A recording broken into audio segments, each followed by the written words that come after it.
A 77-year-old man in Tampa, Florida, was upset about the lack of service at a Dunkin Donuts. He allegedly entered the store and started arguing with the employees. During this argument, he allegedly used a racial slur directed towards a black employee. This employee asked the customer to say it again, and the elderly man obliged. Certainly, this story could serve to illustrate how far our country still has to go to eliminate the systemic racism that plagues our society. This elderly man thought it appropriate to use his words to attack this black man. His words of racial violence served to further the already cataclysmic divide in racial disparity in this country.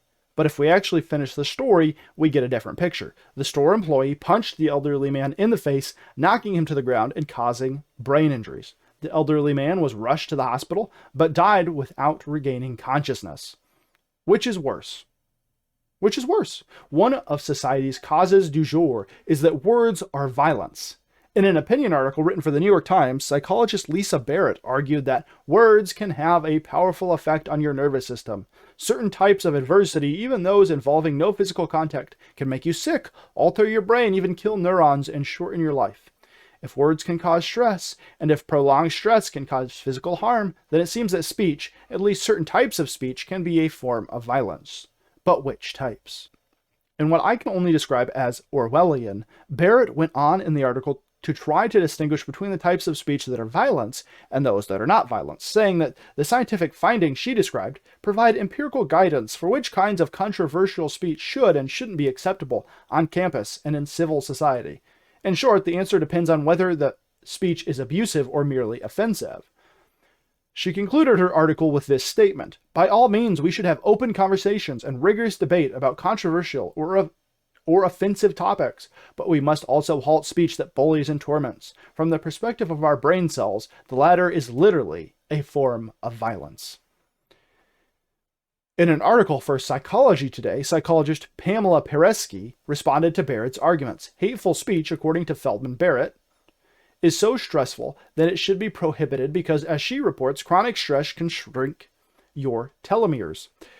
However, she omits an important word. High levels of perceived stress are associated with the shortening of telomeres. Two people can interact with the same circumstance and perceive the stress of that experience differently. If one person tells herself that listening to a speaker is going to be intolerable and harmful, it stands to reason that the experience will be more stressful for her than it will be for the person who tells herself that it will be illuminating or an opportunity to defeat a bad idea.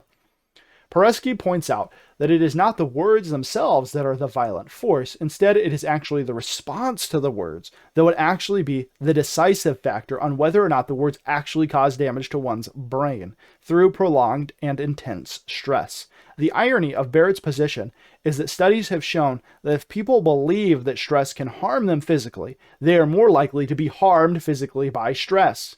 A scientific study published in 2013 found that the amount of stress and the perception that stress affects health interacted such that those who reported a lot of stress and that stress impacted their health a lot had a 43% increased risk of premature death. Basically, the perception that stress affects your health increases your chances of premature death by 43%.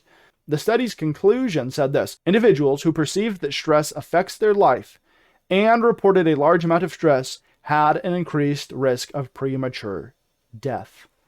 It is possible that by writing her article in the New York Times, Barrett could have actually increased the chances of premature death in her readership. By her arguments, her words are violence. They potentially lead to the physical harm of another being. Barrett's Orwellian call for censorship, when she says, "But we must also halt speech that bullies and torments," calls into question, how do we as a society enact laws that halt speech? While Barrett does not argue in her article for legislation censoring speech, I believe her arguments necessarily lead to that conclusion. That would lead to the government deciding what speech constitutes enough stress to cause harm.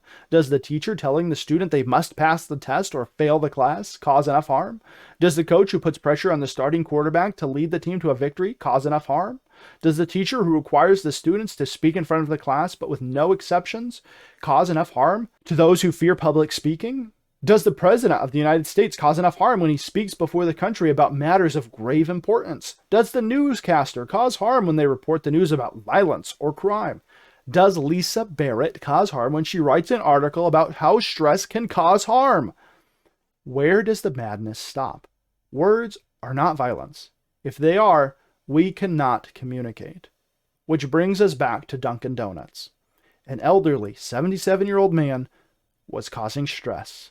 He was angry at hourly workers at a donut shop. This man was asked to leave. He refused. At that point, he was potentially trespassing, for which he could have been charged with a crime. Instead of calling the police, pressing charges against the man, the 27-year-old manager felt so harmed by the elderly man's words that he felt himself justified in allegedly punching the man in the face and killing him. Now he faces 30 years in prison. Which one of them was violent?